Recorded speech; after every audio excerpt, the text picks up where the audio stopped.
थे, एक तो तनवीर हसन थे और दूसरे कन्हैया कुमार थे, जिसको लेकर वोट जो है काफी बढ़ भी गया था और गिरिराज सिंह जो कि बीजेपी से सांसद है वो भारी मतों से जीत भी गए थे। लेकिन देखना है कि इस बार बेगूसराय का रुझान किस ओर रहता है। और महागठबंधन की ओर से हमारे साथ बैठे हुए हैं अवधेश राय जी, टिकट इनको मिल चुका है, हरी झंडी मिल चुकी है। सीपीआई को इस बार बेगूसराय सीट मिल रही है और इस पर महागठबंधन की ओर से सीपीआई इस सीट को लीड करेंगे।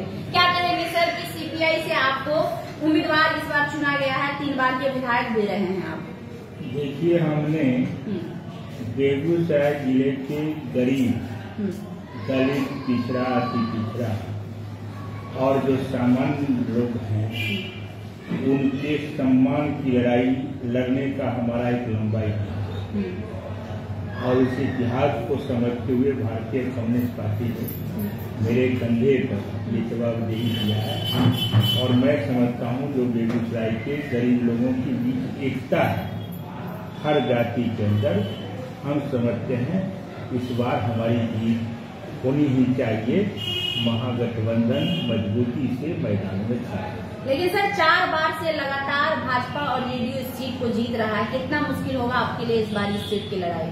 देखिए, हमारे यहाँ भाजपा की जीत के पीछे जो आपने अपने संबोधन में कहा मुख्य कारण था, महागठबंधन के दल बटे हुए, उनको अनुभव नहीं था ये परिस्थिति का, लेकिन अपने विभिन्न तरह की घटना करने और लगातार भाजपा के द्वारा जिस तरह से जनता की उपेक्षा है, जनता के सवालों को दरकिनार कर जुमलेबाजी, अफवाह, फूट और तरह तरह की एजेंडा जो खड़ा करने का प्रयास किया, उससे जनता अब बहुत ज्यादा भीगी है। और भीग जनता के अंदर जो गठबंधन बनी है मजबूती के साथ, वो इस बार उनके सिर्फ बेगूसराय में बिहार के 40 सीट पर मुक्त है। लेकिन सर भाजपा तो दावा कर रही है कि बिहार में पिछली बार हमने 39 सीट लाया, इस बार हम 40 लेके आए हैं। देखिए, भाजपा का दावा इस बार दावा ही क्या बात है?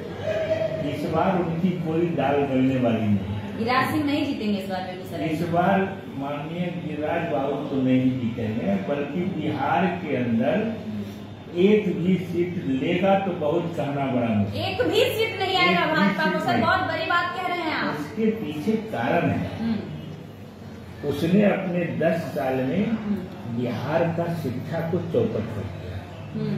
बिहार में लाखों लाख रोजगार के लिए नौजवानों का जगह खाली था, लेकिन एक भी नौजवान को रोजगार नहीं। वादा और जुमला से रोजगार नहीं। गिरिराज सिंह हिंदुओं के नेता हैं सर, वो जीत जाएंगे। देखिए, हिंदू कहना और हिंदू बनना दोनों में 2 बात बात पे पाकिस्तान को धूल चटा देते हैं। हाँ, धूल चटाना तो बोल से कोई भी चटा सकता है, नहीं कुछ बनेगा तो ताल ठोक के कह देंगे कि पटक देंगे, लेकिन पटकनियां आज तक नहीं दे सकते। बल्कि जितनी बार वो कहे हैं कि हम आतंकवाद से लड़ेंगे, हम पाकिस्तान से लड़ेंगे, हम इस्लामाबाद को खत्म करेंगे, उतना ही ज्यादा देश के अंदर अराजकता फैलती है। इसलिए ये कहना आसान है। ये बात जो हम कहना चाहते हैं, 14 का वादा कहाँ है जिसमें उन्होंने रोजगार, शिक्षा, स्वास्थ्य, भ्रष्टाचार की बात की। 19 में जब उन्होंने पुलवामा से लेकर के सभी तरह की बातों की चर्चा किया और कहा कि हम आतंकवादी से लड़ेंगे, पुलवामा की घटना ने तो स्पष्ट कर दिया। उन्हीं के आदमी ने बताया कि सरकारी प्रायोजित वो घटना थी। केंद्र सरकार ने पुलवामा की घटना को करवाने में महत्वपूर्ण रोल अदा किया। केंद्र सरकार सम्मिलित था, वो घटना नहीं घटती अगर जो न्यूज दिया गया था और जो व्यवस्था की बात की गई थी, अगर केंद्र से होती वो घटना नहीं घट गई। घटी इसलिए कि केंद्र सरकार ने उसकी उपेक्षा किया है। हम दोष मानते हैं कि उन्होंने जानबूझ के उसकी उपेक्षा। क्या बात करें, वो लोग कहते हैं सर हम देश प्रेमी हैं, देशभक्ति लोग हैं। देखिए, देश प्रेमी कहने वाले लोग बहुत देखते हैं, आपको कहते हैं हम राम जी को भी हम ही करेंगे, तो लाए राम जी को अयोध्या में। राम जी को जन्म दिया तो अब राम जी को ने पूरे जनता और देश को जन्म दे दिया। पता नहीं जो लोग कहते हैं उनको जन्म राम जी दिए कि नहीं दिए, वो अब उल्टा कह रहे हैं। जनता कह रही है सर, जो राम को लाए हम उनको लाएंगे। देखिए, जनता जो कहती है, जनता अब वो कहना कुछ प्रायोगिक तरीके से लोग बोले। जनता कह रही है कि हमारा रोजगार क्या हुआ, 2 करोड़ लोगों को रोजगार क्यों नहीं मिला। घोटाला की बात करते थे, आज तुमने 12,000 करोड़ रुपया इलेक्ट्रल बॉन्ड के जरिए लूट लिया। ठेकेदारी में उसी को बहाल किया जिसने तुमको करोड़ों में रुपया दिया। तुमने ईडी को भेज करके, सीबीआई को भेज करके, विभिन्न एजेंसी को भेज करके लोगों को धमकाया और हजारों करोड़ रुपया लूटा। वो रुपया क्या हुआ, लोग पूछ रहा है।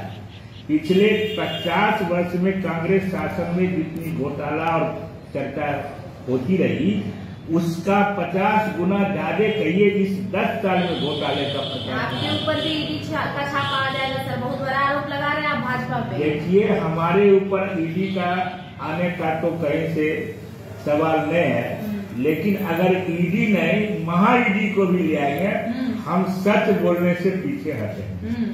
सच्चाई है ये, और सब कुछ प्रमाणित हो रहा है। जनतंत्र को किनारा करके आज वो जिस तरह से हमला कर रहे हैं, जनतांत्रिक प्रक्रिया में जनतंत्र को धक्का बताते हुए अपराधियों का इस्तेमाल करके और अपनी सरकारी एजेंसी का इस्तेमाल करके लोगों को धमका रहे हैं, मरवा रहे हैं, वो उनको आज बेपर्द कर चुका है। जनता के बीच से काम नहीं करना, जुमला पढ़ना, जुमला के जरिए लोगों को भरमाना। जो भाजपा आरएसएस कहता था, एक झूठ को 100 बार बोलो ताकि वो सच दिखाई पड़े, वो आज दिखाई पाता है। मोदी जी खुद बेगूसराय आते हैं, आप टिकिएगा सर उनके सामने में। बेगूसराय तो उनको भय खींच रहा है। क्या बात कर रहे हैं, मोदी जी 56 इंच के सीना वाले डरते हैं सर। 56 इंच का सीना तो हम लोगों ने सीमा पर देख लिया। हाँ। जब आतंकवादी और गुंडागर्दी करने वाले हमारे जवानों को शहीद करते हैं, उस समय वो 56 इंच दिखाई नहीं पड़ता। इसलिए 56 इंच कहना बड़ा आसान है, ताल ठोक लेना आसान है, लेकिन सही माने में धरती पर उसको दिखाना बड़ा ही कठिन काम। और पिछले 10 साल में देश की सुरक्षा खत्म हो गई। 10 साल के अंदर जो अराजकताएं देश के अंदर थी, उसमें कोई कमी नहीं आई।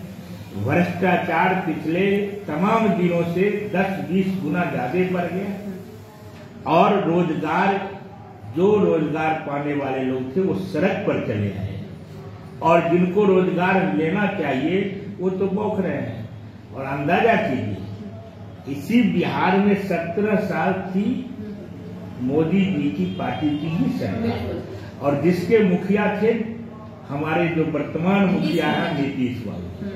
लेकिन 17 साल में 5 आदमी को नौकरी नहीं। लेकिन वही मुखिया जब महागठबंधन के साथ आए तो 17 महीने में 5 लाख लोगों को रोजगार मिला। लोग तो देख न रही है कि महागठबंधन में आए तो नीतीश जी कैसे 5 लाख देते। लोकसभा चुनाव में तो लोग का चेहरा देखता है, बोलता है मोदी है तो मुमकिन। अब जितना मूर्ख लोग को समझते हैं वो मूर्खता वाली दुनिया चली गई। अब जो है हर आदमी देख रहा है सच्चाई।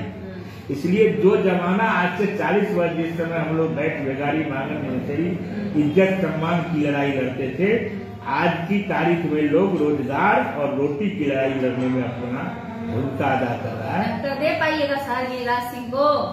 टक्कर हम अकेले देंगे, जनता देगी टक्कर, देगी हम नहीं, जनता देगी। बेगूसराय की जनता ने इस बार मन बना लिया है कि किसी सूरत में जुमलेबाजी को हमको खत्म करना है।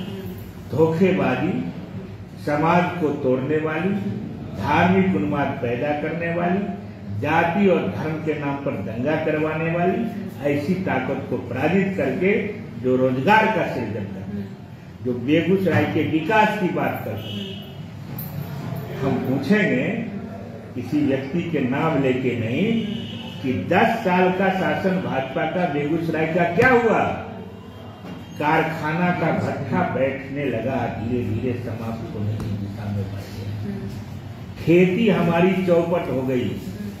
बेगूसराय जिला में जो कारखाने में कुछ रोजगार की होनी चाहिए, मिलनी चाहिए, एक भी नौजवान को रोजगार नहीं। क्या बात कर रहे हैं? बरौनी रिफाइनरी चल रहा है। बरौनी रिफाइनरी चल रहा है, बरौनी रिफाइनरी का विस्तार हो रहा है, लेकिन उसमें बेगूसराय जिले के नौजवानों को नौकरी नहीं मिल रही है। कोई उदाहरण बता दे। इसलिए ये देखना पड़ेगा और धीरे धीरे उसमें संख्याएं रोजगार पाने वाले की घटाई जा रही है।